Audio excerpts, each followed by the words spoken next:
contigo queremos tiene un solo capítulo. estar. Y vamos a leer como fondo el verso 11. Amén. Aleluya. Verso 11. Y leemos el verso 11 para toda la gloria del Señor. En el nombre del Padre, y del Hijo, y del Espíritu Santo.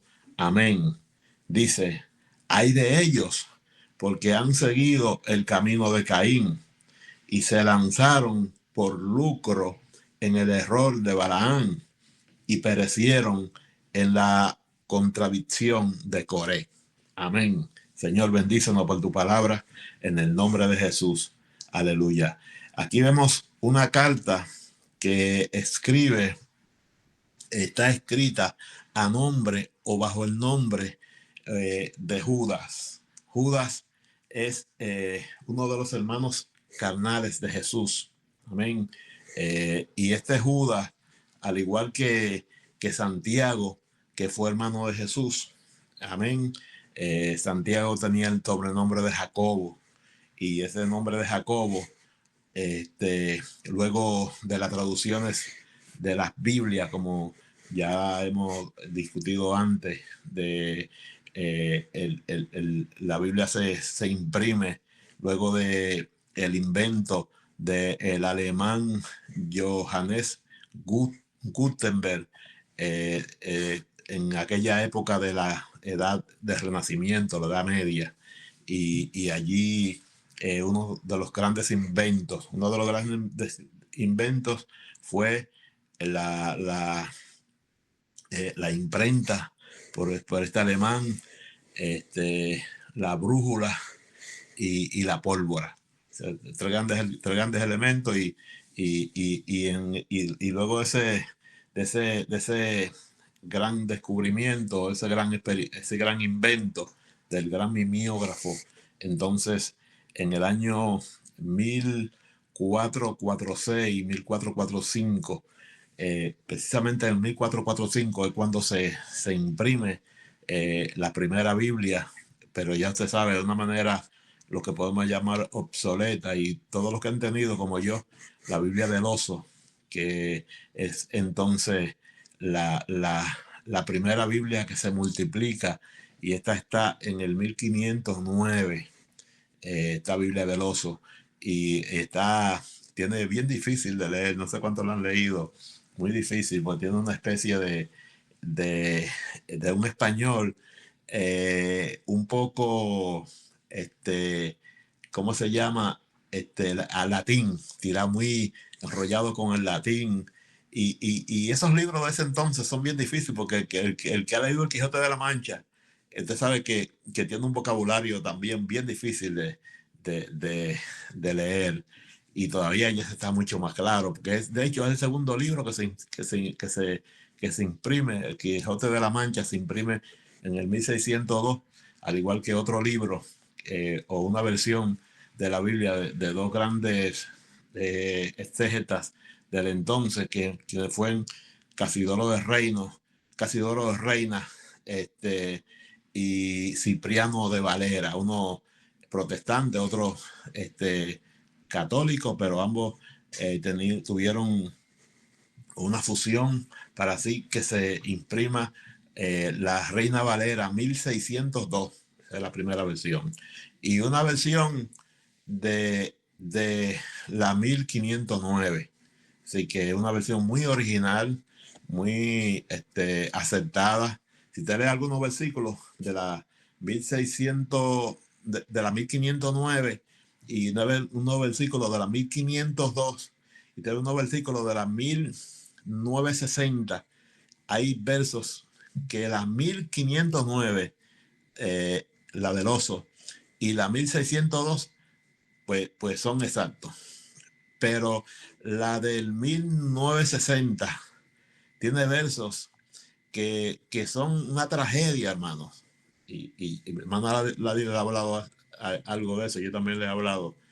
Una tragedia, porque es un sacrilegio tan grande que se traduce sangre de Cristo por muerte de Cristo.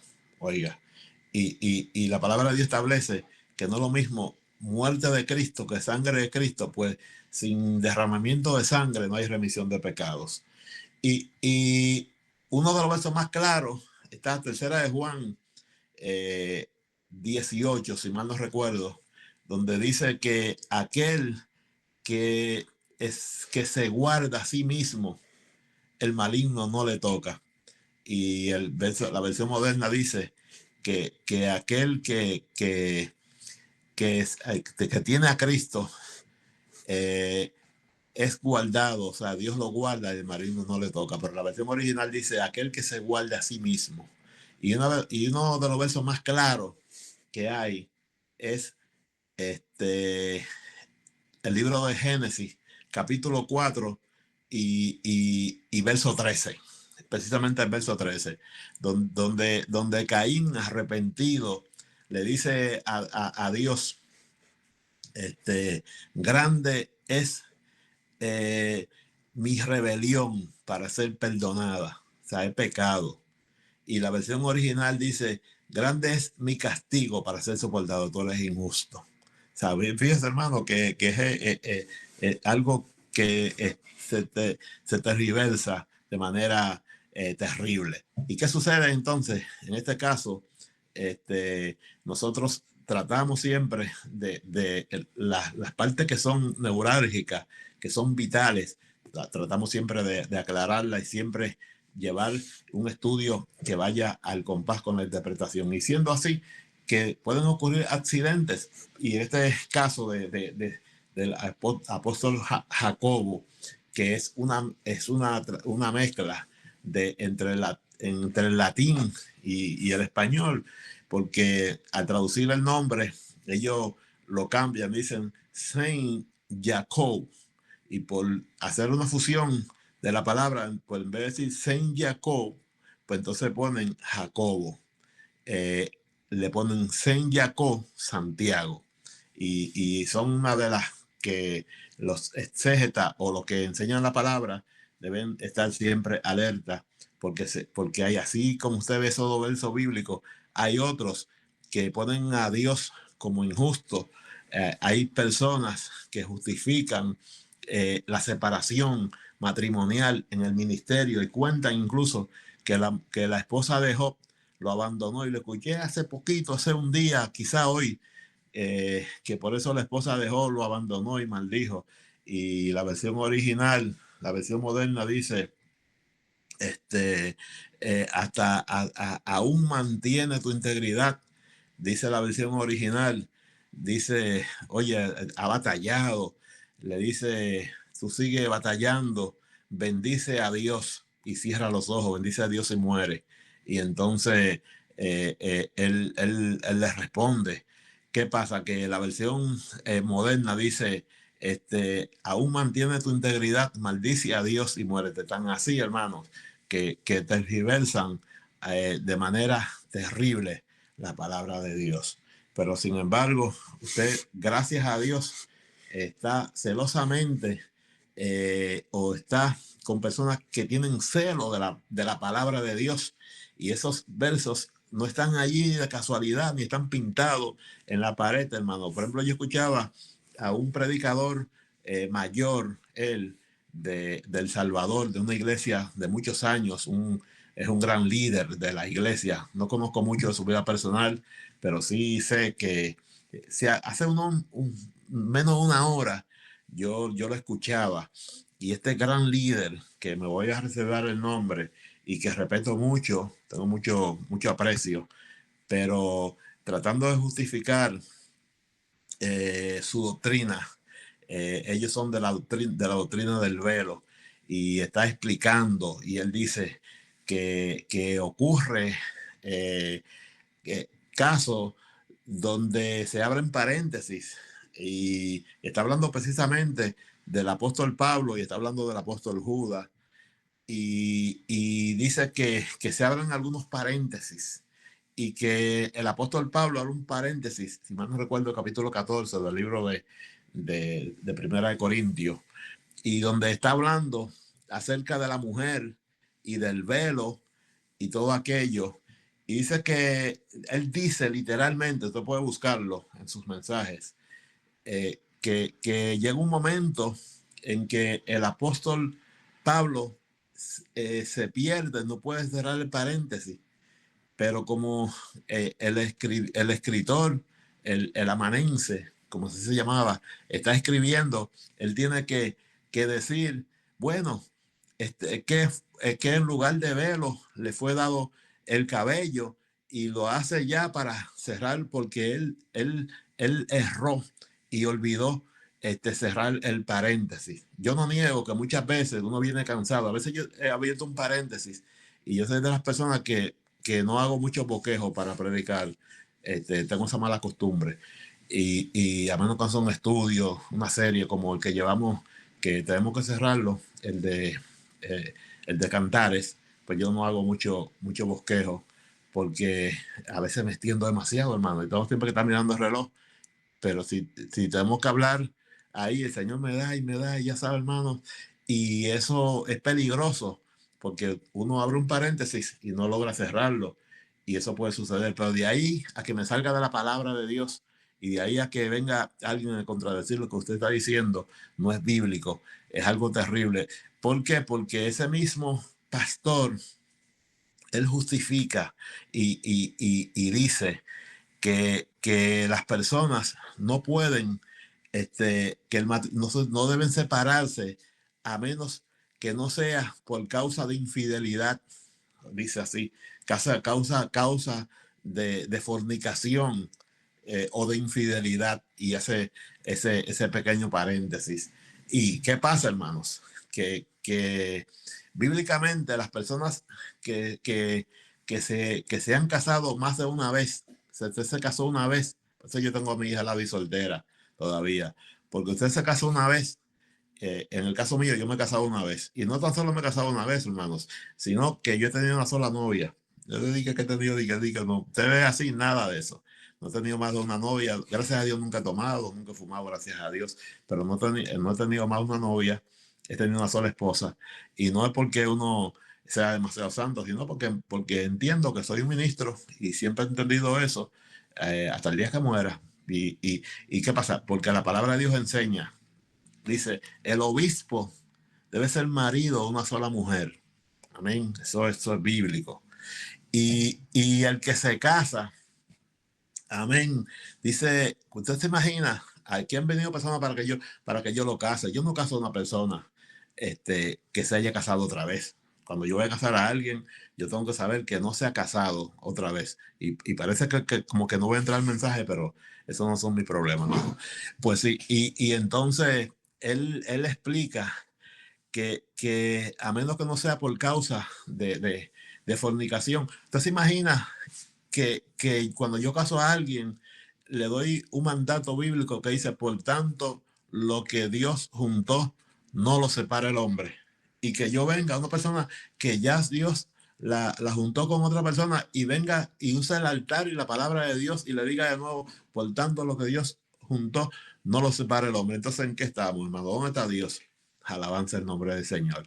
Y es bien clara la palabra del Señor en el capítulo 7, que es el libro modelo que habla del matrimonio, que dice que sencillamente, si usted es recasado, usted se ha casado más de una vez, usted puede cantar, puede ofrendar, puede predicar, puede, puede, ¿cómo se llama? No ser evangelista, pero puede evangelizar en la calle, puede limpiar la iglesia, que es el primer ministerio, puede ofrendar, puede diezmar, puede alabar, puede irse para el cielo, porque a los adúlteros y a los fornicarios los juzgará a Dios, pero no puede ser obispo, no puede ocupar el cargo, un obispado en la iglesia, un diaconado. ¿Por qué? Porque no tiene, bíblicamente no tiene el apoyo. Sin embargo, hay líderes que se han casado y se han recasado contando con esta interpretación bíblica, donde dice que si la mujer le falla o el marido le falla, entonces, y fíjense en qué se da eso. Se aplica así, de la manera siguiente. Fornicación tiene dos interpretaciones literal tiene dos interpretaciones literal del griego del griego al hebreo, hay dos interpretaciones que son las siguientes. El griego era el idioma principal, era como decir, en el español era España. El griego de las lenguas orientales era la madre de las lenguas, el griego. Aunque existía el arameo, existían diferentes lenguas, pero la lengua que dominaba era la lengua griega. Es de ahí los grandes filósofos de antes que ustedes conocen. Y en el griego, la palabra adulterio es mochiea, mochiea, y se refiere a la unión de dos personas dentro del matrimonio. Y la palabra fornicación viene del griego pornea y tiene dos connotaciones, esa raíz, que una es la unión de dos personas fuera del matrimonio, lo cual la lengua hebrea enseña que si una persona, y la Biblia también, el apóstol Pablo literalmente lo dice, si una persona casada se junta con una persona no casada, la persona no casada toma el grado principal, adultera, no fornica. ¿Ves? Lo que quiere decir que cuando ocurre algo dentro del matrimonio, ya no se llama fornicación, se llama adulterio. Y para que haya fornicación, tiene que haber un lapso de tiempo. ¿Cuál es el siguiente? Que usted se casa y el día o la noche donde se va a completar el matrimonio, que tiene dos fases. La fase del matrimonio es la fase ceremonial, la fase legal y ceremonial. Esa es una. La fiesta, allí cuando ellos firman, cuando usted le entrega los anillos, se jura y el sacerdote, el juez, el pastor lo declara marido y mujer. La otra parte donde se complementa el matrimonio y todavía hay chance para, para uno disolver un matrimonio. Yo como pastor lo puedo disolver. Si usted, por ejemplo, así lo ponemos, y no sé por qué traje este tema a mí, hermano, pero yo me dejo guiar por el Señor. Usted sabe que no voy a pasar de las 9. Eso es parte de este programa. No es porque tenemos un molde, sino porque estamos siguiendo un programa grande, donde va a haber una iglesia grande y donde alcanzaremos grandes metas con este proyecto. Amén, esa es la visión. Y sucede que usted, por ejemplo, me trae, yo los caso, y usted se fue para Punta Cana, así ponerlo, Punta Cana, se fue para, qué sé yo, bueno, yo voy a mandar a Ladi para de luna de miel para Europa, y se fue para allá, donde se vaya, y usted llegando a la otra parte complementaria, la parte complementaria del matrimonio es el hecho, la unión conyugal. Y cuando usted va a tomar la unión conyugal, usted encuentra algo indecoroso, algo que no hubo acuerdo, que no hubo un acuerdo, que fue indecoroso, que fue algo que atañe a la salud de conyugal, que le cambió los numeritos, por así ponerlo. Mucha gente piensa que no, que fue que se encontró que la mujer no era pura y se encontró que le había mentido y todo eso, hermano. Eso se arregla porque muchas veces hoy en día las personas no llegan virgen al matrimonio, pero ya la gente lo sabe, fueron sinceros y eso es suficiente si hay una buena armonía. Pero lo otro que sucede es de parte del varón. Usted llegó y usted encontró el día del hecho o al otro día, usted encontró usted como esposa, usted encuentra que allí había una caja de Pandora, hermanos, que el hombre se casó por aparentar o por X cosa, pero algo que no se puede decir grabando por acá, pero usted encontró que hay algo indecoroso, usted sabe, alguien que tiene que es de la vida loca por ahí. Ya usted sabe que usted se dio cuenta, pero de manera radical, que es algo que está ahí y que no va a haber acuerdo y que no sabe por qué usted llegó al matrimonio y que se dio cuenta y la persona también reaccionó y sabe que no va a funcionar, hermanos. Y igualmente yo vengo y le doy carta de divorcio, usted le da carta de divorcio y ese matrimonio yo lo declaro como que no es funcional. Eso vive por la Biblia. Amén. Pero tiene que no haber pasado de allí, porque todo lo que suceda de ahí para allá, pues eso le digo hasta el otro día, porque pues a veces cuando usted se casa, hermano, los varones y las mujeres, las jóvenes, usted se casa joven, usted se acuerda cómo se casó, que el primer día no luna de miel, ni el segundo día, que la muchacha se pone a extrañar y llora y todo. Usted sabe cómo son las mujeres. Y usted entendió, tanto la mujer como el varón entendió de que hubo algo que estuvo extraño y no funcionó. Pues ese es el momento donde el matrimonio, el mismo día o al otro día, pero ahí en el hecho no se consumó. Y al no verse consumado el hecho, el matrimonio, que tiene dos partes para funcionarse, entonces puede ser disuelto. Amén. Pero no es porque el pastor vivía con su esposa y la descuidó y la maltrató y ella tomó su vida, dejó que el diablo se metiera y ahora una nueva esposa, porque aquella peleaba mucho. No, hermano, alabanza a la gloria del Señor. Aleluya. Bien, yo casi estoy terminando, no le entré de hecho al verso, pero por lo menos se lo voy a leer. Dice aquí, hay de ellos, cuando usted pueda leer este libro, que más luego lo voy a continuar, libro de Judas. Aquí vemos que esta es una carta de un grupo de autores, un grupo de escritores que toman el nombre de Judas representativo como líder para escribir.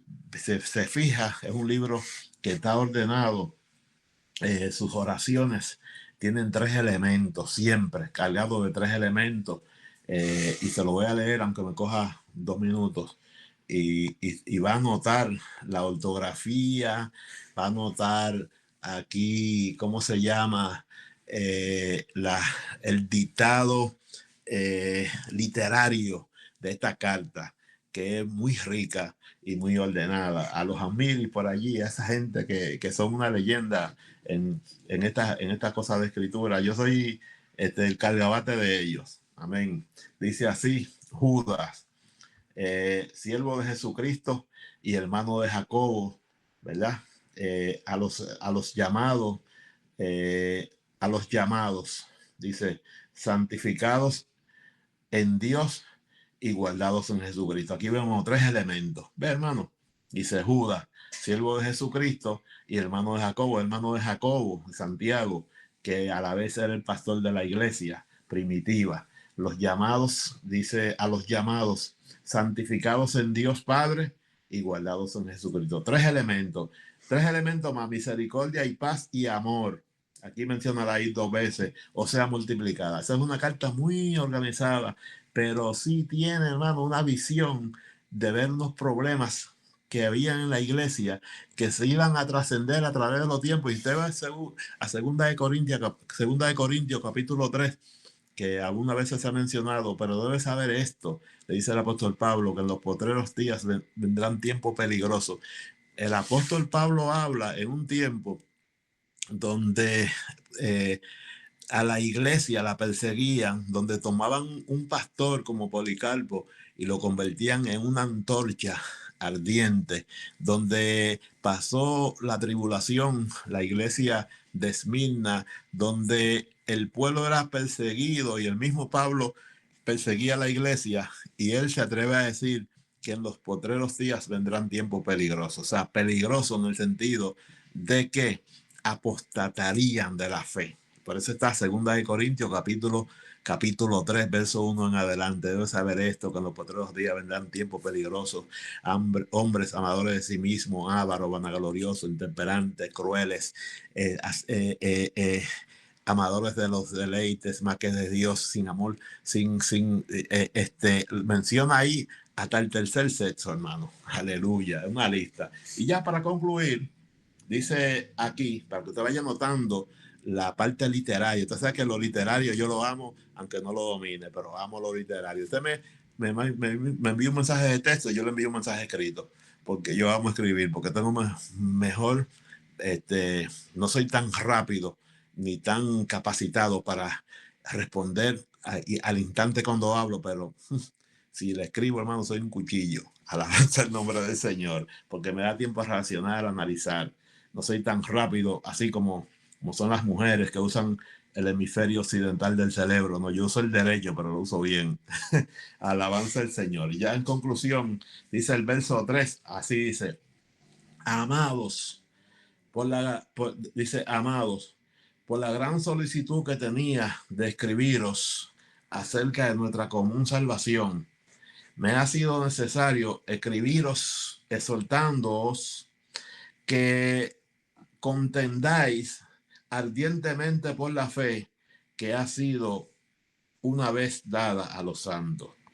A los santos. Dice el verso 4, porque algunos hombres han entrado encubiertamente, los que desde antes habían sido destinados para esta condenación, hombres que son perdidos, hombres impíos, uno, que convierten el libertinaje de la gracia de nuestro Dios. Dice que pervierten o convierten el libertinaje, la gracia de Dios. Dice entonces, y niegan al Dios Altísimo, soberano, y a nuestro Señor Jesucristo. Tres elementos. Por último, y ya finalizando, dice, dice el verso 5, más quiero recordaros, ya que una vez que habéis sabido que el Señor, habiendo salvado al pueblo, sacándolo de Egipto, después destruyó a los que no oyeron. Tres elementos. Dice el verso 6, dice, y a los ángeles que no guardaron su dignidad, sino que abandonaron su propia morada, los ha guardado bajo oscuridad en prisiones eternas para el juicio del gran día. Y así continúa esta carta llena de tres elementos. Le voy a leer el último, que es el 11, porque podía seguir hasta el último versículo, pero ya usted se lleva una idea de por dónde veníamos. Y en este último, que hay tres mensajes, que creo que alguna vez les he hablado de ellos, y dice así, el verso 11 que leímos como base, dice, hay de ellos, porque han seguido el camino de Caín, y se lanzaron por lucro en el error de Balaán, y perecieron en la contradicción de Core. O sea, primero ellos siguieron el camino de Caín, sigue aumentando, y se lanzaron por lucro en el error de Balaán. Dice, y por último, perecieron en la rebelión de Core. Y ya para no dejarle sin mensaje, usted sabe que el error de Caín, el camino de Caín consistió en que Caín y Abel llevaron dos ofrendas, pero la ofrenda que a Dios le agradó fue la ofrenda de Abel, porque tomó de la primicia de sus ovejas y sacrificó a Jehová. ¿Y por qué? Porque la cosa hay que hacerla como Dios dice, como Dios manda. Y Caín, que era labrador de la tierra, dijo, bueno, lo mismo da que tú derrames sangre para un sacrificio a que lleves remolacha o que lleve verdura. Y dice que a Dios no le agradó, hermanos. Y eso envenenó su corazón a tal modo de que él mató a su propio hermano y se convirtió en el primer asesino y estuvo de espaldas a Dios por hacer las cosas como él quería y no como a Dios le agrada. Que hagamos las cosas como a Dios le agrada, porque hay dos maneras de hacer las cosas, como al hombre le agrada, como la gente piensa, pero la manera mejor de hacer las cosas es como agrada a Dios. Amén. Este consejo que ha tenido una mezcla ahí como de informalidad, pero usted sabe lo que Dios ha hecho en esta noche. Señor nos siga bendiciendo. Nos sentimos muy contentos y muy gozosos y nos vemos en la madrugada, amado, Allí va a ver su versículo bíblico. Dios bendiga por allí a todos los que han entrado. Yo creo que por ahí entró Altagracia, ¿verdad? Amén. Dios se le bendiga, hermanos. Dios se le bendiga. Saludito. Aleluya. Gloria al nombre del Señor. Mi corazón se cansó, pero en tu voz encontré descanso. Tu palabra me enseñó, en tu camino firme mi casa se levantó. Yo y mi casa